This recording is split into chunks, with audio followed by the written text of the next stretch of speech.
In this lecture, we are going to outline the different mechanisms of viral oncogenesis, describe the principles of different laboratory tests for diagnosis of viral diseases, outline the advantages and limitations of each method. First, as regards oncogenic viruses. What are oncogenic viruses? These are the viruses capable of inducing host cell transformation.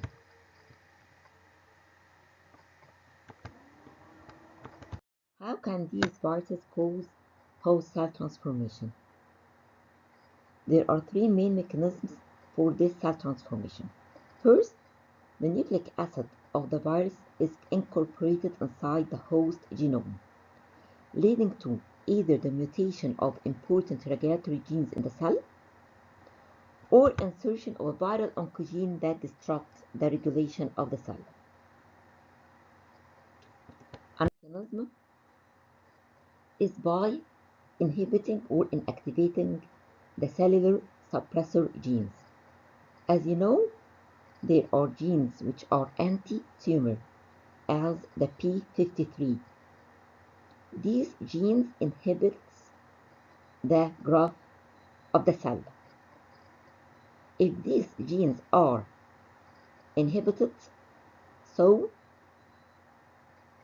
there will be increase in the rate of the growth of the cells. Certain viruses produce viral proteins, as the human papilloma virus, which produce E6 protein, which inactivates the p53. Inactivation of the p53 can cause cell transformation. A third mechanism by which the virus can cause cell transformation is by chronic inflammation, as hepatitis C virus. This hepatitis C virus does not incorporate inside the host genome, but it can cause oncogenicity by the chronic inflammation produced by the pathogens. The second part, we will talk about laboratory diagnosis of viral infections. Laboratory diagnosis depends on direct demonstration of the virus in the clinical specimen, or virus isolation, or detection of specific antibodies. First, direct demonstration of virus and its constituents in the clinical specimen. Here we are dealing with the clinical specimen itself. That's why it's named direct. To demonstrate the virus or any part of the virus in the clinical specimen. How can be detected? By the electron microscope to detect a virus particle, or detect the inclusion body by the light microscope, or detection of the virus antigens or the virus genome. As regards detection of the virus by the electron microscope is used to detect the virus which has specific morphology. For example, as you see here, the first figure for the adenovirus, the fibers projecting from the surface of the virus is specific for this adenovirus. The second figure, the rotavirus, showing the wheel-shaped appearance. And the third figure is the coronavirus, which shows the crown-like projections around the virus. The second means of demonstration of the virus directly is via the detection of the inclusion bodies by the light microscope. These inclusion bodies are basophilic or eosinophilic bodies stained by hematoxin and eosine. They might be intracytoplasmic, as in case of rabies, as here in the figure, and can be intranuclear, as in case of herpes, and can be both intracytoplasmic and intranuclear, as in case of measles virus.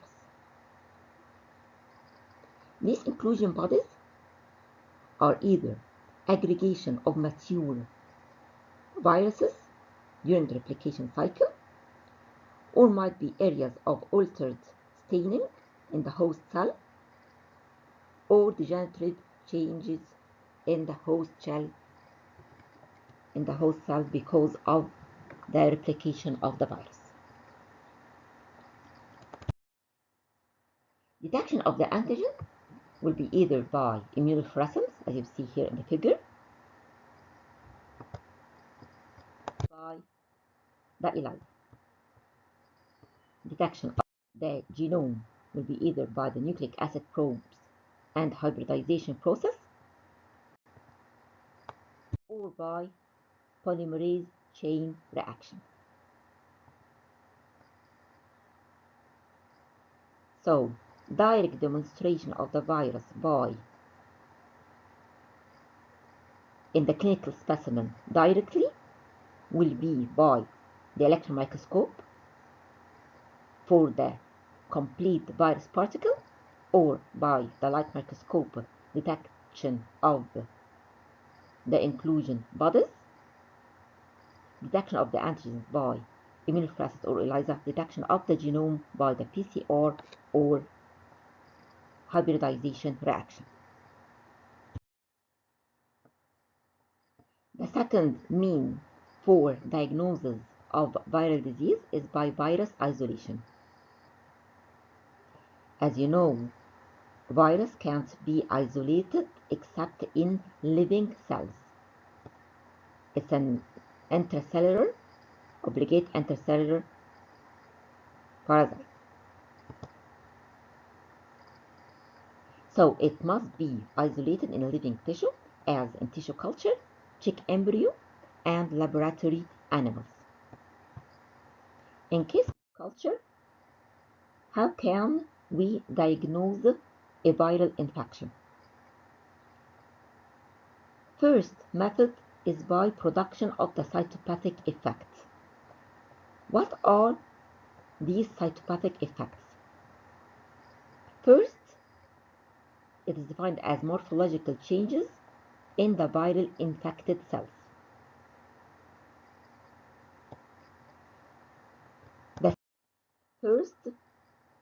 The living cells first are grown on these flags or plates as a monolayer. Then they are inoculated by the specimen suspected to have the virus. If the virus is present inside the specimen, and this virus can cause a cytopathic effect, so we can detect these morphological changes in examination. For example, herpes simplex virus cause rounding of the cells. The cells here, as you see, are spindle-shaped, become rounded by infection by the herpes simplex virus. Here, the respiratory syncytial virus, where there are multinucleated giant cells formed, causing large syncytia. Here is the adenovirus cytopathic effect with the formation of grape-like collections of the cell. So these are examples of the cytopathic effects. Also, the virus can be detected by heme absorption. Heme means red blood cells. Absorption, these red blood cells becomes absorbed to the infected cell of the tissue culture. As you know, the viral infected cell presents on its surface antigens of the virus. Some viruses express heme agglutinin on its surface. This antigen, when expressed on the infected host cell, and we add red blood cells to the media, these red blood cells absorb and become text to the infected cells, which can be detected in the tissue culture.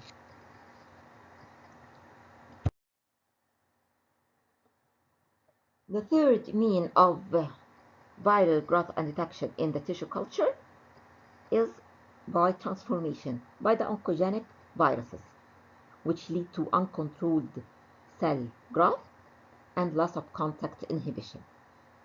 Also, formation of the inclusion bodies, as we have mentioned, negative bodies in the rabies virus infection, and the interference. What is meant by interference? Interference means that if a virus which does not form a cytopathic effect is incubated with another virus which causes a cytopathic effect, this non-cytopathic virus will prevent the appearance of the cytopathic effect of the other virus. And this is used in diagnosis of certain viruses as the rubella, where the equivirus is added, and these equiviruses cause cytopathic effect, while the rubella doesn't cause cytopathic effect, but if incubated with the equiviruses, these equiviruses will not form a cytopathic effect.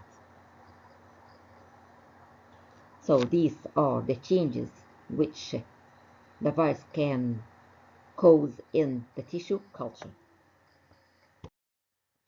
But if I want to reach a definitive diagnosis or identification, we have 4 means for that: either neutralization of the cytopathic effect, or heme agglutination or heme absorption inhibition, immunofluorescence or ELISA, and immunoelectron microscope. What is meant by the neutralization of the cytopathic effect with the antiviral serum? If the virus causes a cytopathic effect and becomes incubated with antibodies to this virus, the cytopathic effect will be inhibited. So here, the virus, when inoculated alone, will form the cytopathic effect, and with the antibodies there is no cytopathic effect. So how can this help in the diagnosis? First, the virus will be incubated with the antibodies I'm suspecting this virus will be. For example, I'm suspecting it to be herpes simplex virus, so I will incubate it with the herpes simplex virus antibodies. If the cytopathic effect is formed, so it is not herpes simplex. But if no cytopathic effect is formed, then it is herpes simplex virus.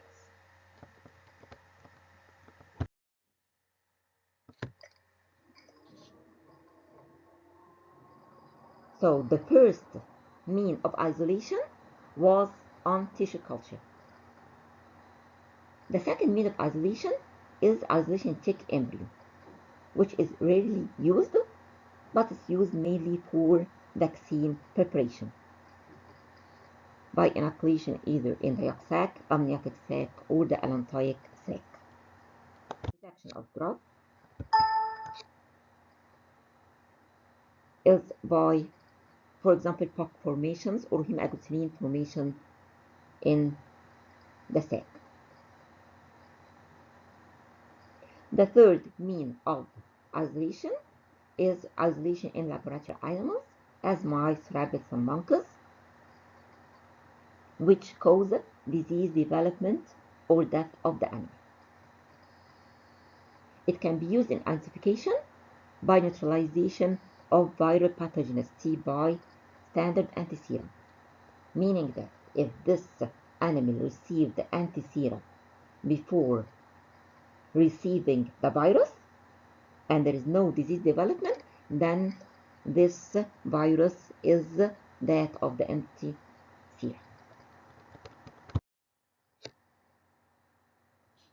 The last method used in diagnosis of viral disease is serological detection of specific antibodies, which is the most widely used, whether by ELISA, indirect immunofluorescence, chemotexation tests, heme aggregation inhibition tests, and neutralization tests. Acute infection is detected by immunoglobulin M or a four-fold rise in the immunoglobulin G titer-impaired serum the interval of 10 to 14 days.